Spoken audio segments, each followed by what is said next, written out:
Sir ಡೆಲ್ಲಿನಲ್ಲಿ sir ಪ್ರತಿಭಟನೆ ಕೈ ಬಿಟ್ಟರು ಕೂಡ ಅಲ್ಲಿನ ವಿದ್ಯಾರ್ಥಿಗಳು ಮಾತ್ರ ಇನ್ನೂ ಕಂಟಿನ್ಯೂ ಮಾಡ್ತಾನೆ ಇದ್ದಾರೆ.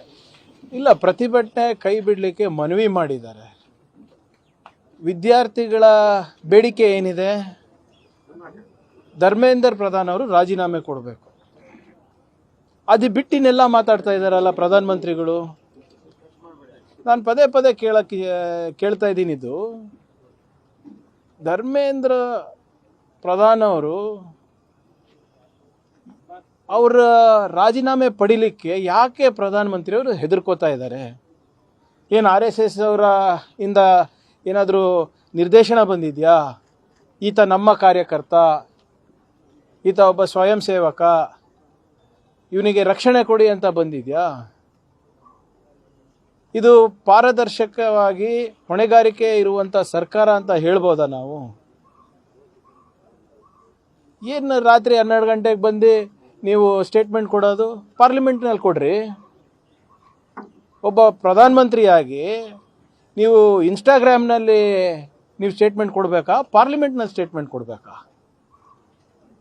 ಹೊಣೆಗಾರಿಕೆ ನೀವು ಹೊತ್ಕೋಬೇಕಾ? ಏನು ಅದನ್ನು ವಿರೋಧ ಪಕ್ಷಕ್ಕೆ ಬಿಟ್ಟಿದ್ದೀರಾ?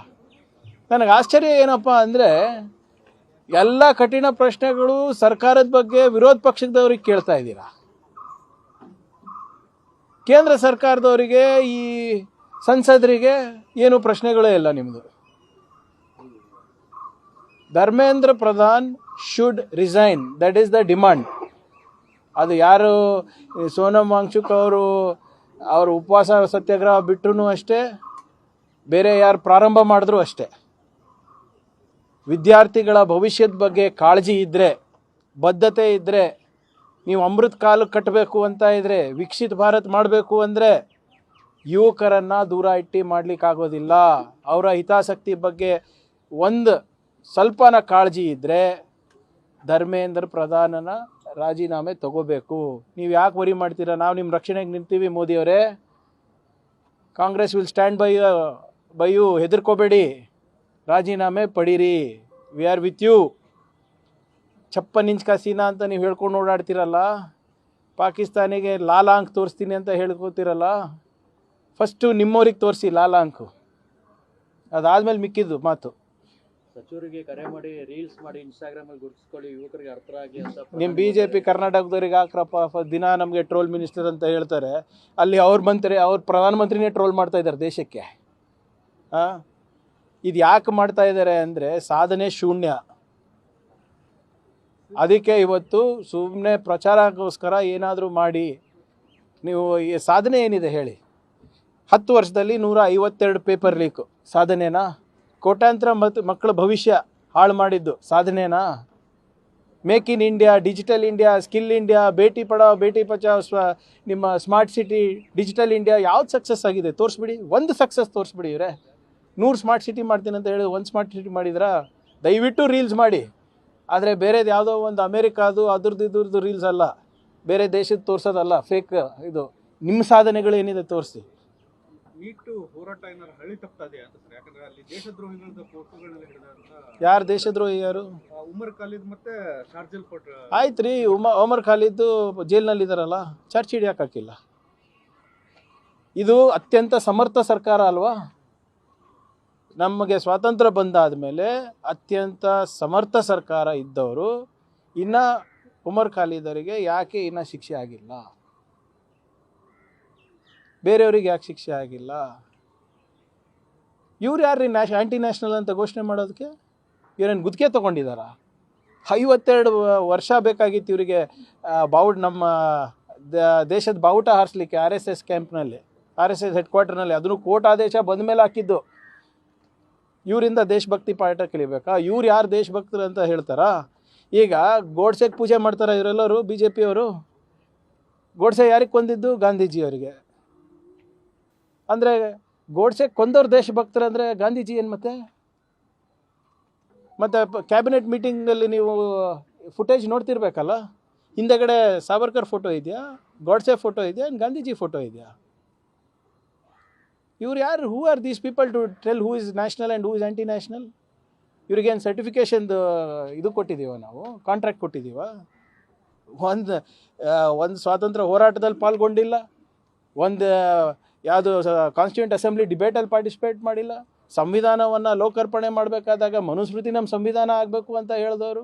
ಇಂಡಿಯಾ ಪಾಕಿಸ್ತಾನ ವಿಭಜನೆ ಮಾಡ್ದಾಗಿರಲಿಲ್ಲ, ಇಂಡಿಯಾ ಚೈನಾ ಜೊತೆ ಹೋರಾಟ ಮಾಡ್ದಾಗಿರಲಿಲ್ಲ, ಯಾವ ದುಂಡು ಮೇಜ್ನಲ್ಲಿ ಇವರು ಪಾಲ್ಗೊಂಡಿಲ್ಲ. ಇವ್ರ ಹತ್ರ ನಾವು ಕಲಿಬೇಕಾ ಯಾರು ನ್ಯಾಷನಲ್ಲು ಯಾರು ಆ್ಯಂಟಿ ನ್ಯಾಷನಲ್ಲು? ದೇಶಭಕ್ತಿ ಅನ್ನೋದು ಫಸ್ಟ್ ಅವ್ರಿಗೆ ತಿಳ್ಕೊಳಕ್ಕೆ ಹೇಳಿ, ಅವರಿಗೆ ಮತ್ತು ಅವ್ರ ಗುರುಗಳು RSS ಅವರಿಗೆ. ನಮ್ಮ ಹತ್ರ ಪಾಠ ಬೇಕಾದರೆ ನಾವೇ ಪಾಠ ಹೇಳ್ಕೊಡ್ತೀವಿ ಅವರಿಗೆ. ಬರದ ವಿಚಾರವಾಗಿ ಇನ್ನೂ ಗೋಳಿ ಹೋಗೋದಂತೂ ತಪ್ಪಿಲ್ಲ ಸರ್. ನೀವು ಒಂದು ಶಿಫಾರಸ್ ಮಾಡೋರಿದ್ರಿ ಮಧ್ಯಂತರ ಮಾಡಿದ್ದೀವಿ ಸರ್. ಈಗಾಗಲೇ ನೋಡಿ, ಇದು ಮೊದಲನೇದಾಗಿ ಈ VBG ಗ್ರಾಮ್ಜಿದು ಇದು ಏನು 120 ದಿನ ಕೆಲಸ ಕೊಡಿಸ್ತೀನಿ ಅಂದ್ರಲ್ಲ, ಎಲ್ಲೋಯ್ತದು? ಏನಾಗ್ತಾ ಇದೆ ಅದ್ರ ಬಗ್ಗೆ? ಕೇಂದ್ರ ಸರ್ಕಾರದ ನಿಲುವು ಏನಾದರೂ ಸ್ಪಷ್ಟವಾಗಿದೆಯಾ ಇವತ್ತು? ಆ ಉದ್ಯೋಗ ಖಾತ್ರಿ ಯೋಜನೆ ಇದ್ದಿದ್ರೆ ಇಷ್ಟೊತ್ತಿಗೆ ಸರಿಯಾಗಿರ್ತಾ ಇತ್ತು, ಸ್ವಲ್ಪನ ತಪ್ತಾ ಇತ್ತು ಗುಳೆ ಹೋಗೋದು. ಯಾರ ಹೊಣೆಗಾರಿಕೆ ಇದ್ರದ್ದು?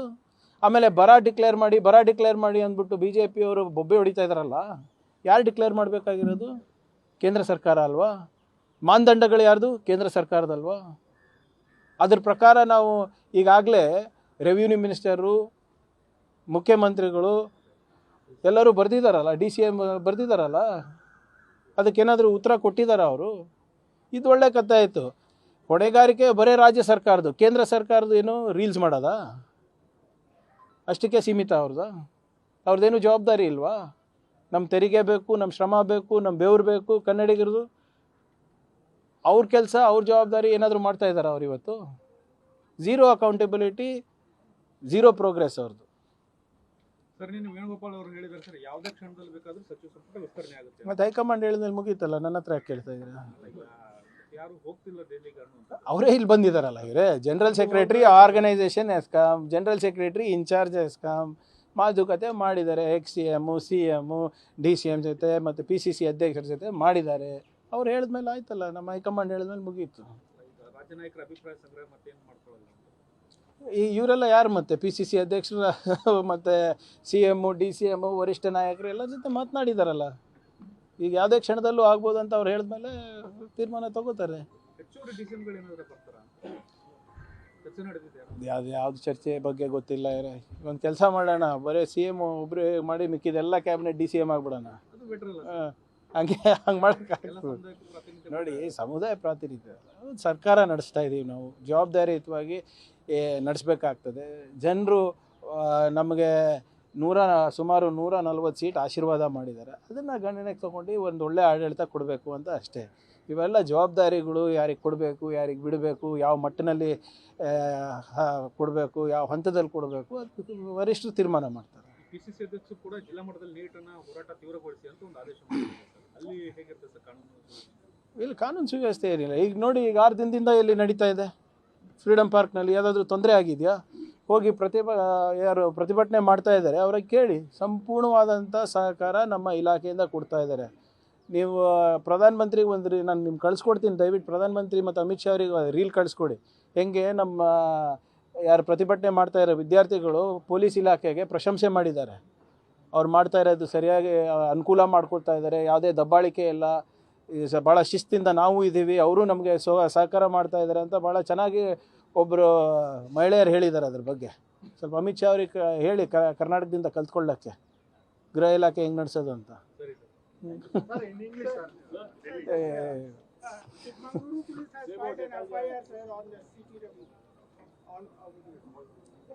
So is it you are asking why we have filed on this Mr. C.T. Ravi? I'm not asking, I'm just asking that. So it is filed under BNSS only, no? So there is nothing illegal about filing, right? जब हम कोई FIR दर्ज करते हैं, BNSS के जो कायदे हैं उसी के नीचे करना पड़ता है ना, तो उसी के नीचे हुआ है. उन बीजेपी लोगों को बोलिए कि कानून के दायरे में काम करे, कानून के दायरे में रख के बात करे. अगर उसका उल्लंघन होगा तो कानून जारी होगा.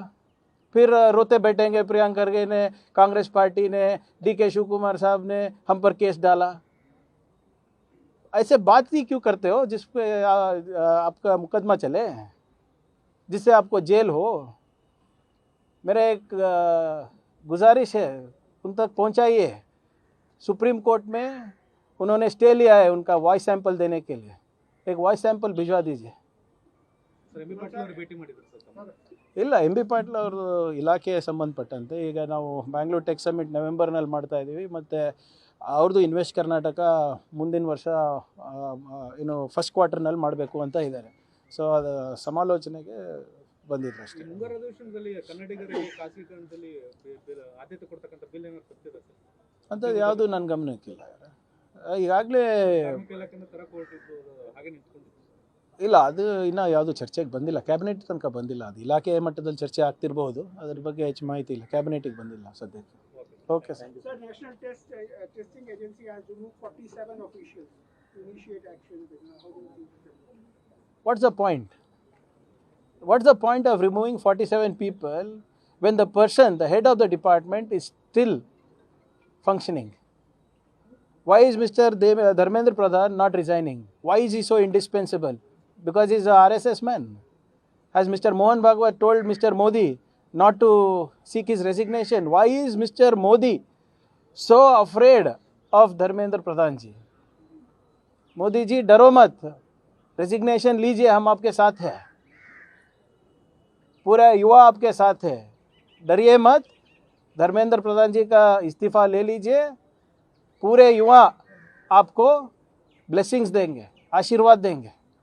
ಈ ಅನ್ನಭಾಗ್ಯ ಅಕ್ಕಿ ಒಂದು ಸರ್ ಕಾಳಸಂತೆಯಲ್ಲಿ ಮಾರಾಟ ಆಗ್ತಾ ಇದೆ ಸರ್. ಅದಕ್ಕೆ ಒಂದು ಹೊಸ ನಿಯಮ ತರಬೇಕು. ಈಗ ಇದು ಹೆಚ್ಚಾಗಿ ನಮ್ಮ ಭಾಗದಲ್ಲಿ ಬಿ ಜೆ ಪಿ ಕಾರ್ಯಕರ್ತರೇ ಮಾಡ್ತಾರೆ. ಅಲ್ಲಂತೂ ಅವ್ರಿಗೆ ಪುರಸ್ಕಾರ ಕೊಡ್ತಾರೆ. ಯಾರು ಅಕ್ಕಿ ಕಳ್ತನ ಮಾಡ್ತಾರೆ ಅಲ್ಲಿ ನಮ್ಮ ಕಡೆ ಬಿ ಜೆ ಪಿ ಟಿಕೆಟ್ ಹಾಕ್ತಾರೆ. ನಮ್ಮ ಕ್ಷೇತ್ರ ಇರ್ಬೋದು, ಯಾದಗಿರಿ ಇರ್ಬೋದು, ಬೀದರ್ ಇರ್ಬೋದು, ಅಲ್ಲಿ ರೆಕಗ್ನಿಷನ್ ಆ್ಯಂಡ್ ರಿವಾರ್ಡಿಂಗ್ ಆಗ್ತದೆ ಅಲ್ಲಿ. ಸೊ ಅದಕ್ಕೆ ಕಠಿಣ ಒಂದು ಹೊಸ ಕಾಯ್ದೆ ತರಬೇಕಂತ ನಾನು ಮುನಿಯಪ್ಪ ಸಾಹೇಬ್ರಿಗೆ ಆಗಲೇ ಮನವಿ ಮಾಡ್ಕೊಂಡಿದ್ದೀನಿ. ಯಾಕಂದರೆ ಇವತ್ತು ಕಾಳಸಂತೆನಲ್ಲಿ ಇಲ್ಲಲ್ಲ, ಫ್ರಾನ್ಸು, UAE ಅಲ್ಲಿಗೆಲ್ಲ ಹೋಗ್ತಾ ಇದೆ. ಕೇರಳ ಬಿಡಿ ಸರ್, ನಾನು ಕತಾರಿಗೆ ಹೋಗ್ತಾ ಇದೆ ಅಂತ ಇದ್ದೀನಿ, ನೀವು ಕೇರಳಾಗೆ ಅಂತ ಇದ್ದೀರ. ಮಾಡ್ತಾ ಇರೋದೆಲ್ಲ B J P. A1 B J P ನಾಯಕರು, A2 ಬಿ ಜೆ ಪಿ ನಾಯಕರು, A3 ಬಿ ಜೆ ಪಿ ನಾಯಕರು. ಇದು ನೇರವಾದಂಥ ಆರೋಪ ಸರ್. ಆರೋಪ ಅಲ್ಲ, ಪ್ರೂವ್ ಆಗಿದೆ ಅಲ್ಲ, ಚಾರ್ಜ್ ಶೀಟ್ ಆಗಿದೆ. ನಾನು ನೋಡಿ ಸರ್, ನಾನು ದಾಖಲೆ ಇರಲಾರ್ದೆ ಮಾತಾಡಲ್ಲ, ನಿಮ್ಗೆ ಗೊತ್ತಲ್ಲ ಬಸಣ್ಣ. ಕ್ರಮ ನೀವೇ ಮಾಡ್ಬೇಕಲ್ಲ ಸರ್. ಈಗ ನನಗೆ 4 ವೀಕ್ಸ್ ಆಗಿದೆ ಸರ್. ನೀವೆಲ್ಲನೂ ಮಾಡಿ 4 ವಾರದಲ್ಲೇ ಮಾಡಿ ಅಂದರೆ ಹೆಂಗೆ? ಇನ್ನು ಹಾಂ, 4 ತಿಂಗಳಲ್ಲೂ ಆಗುತ್ತೆ. Don't worry. ನ್ಯೂಸ್ ಫಸ್ಟ್ ನಿರ್ಭೀತಿಯಿಂದ ನಿಮ್ಮ ಪರವಾಗಿ.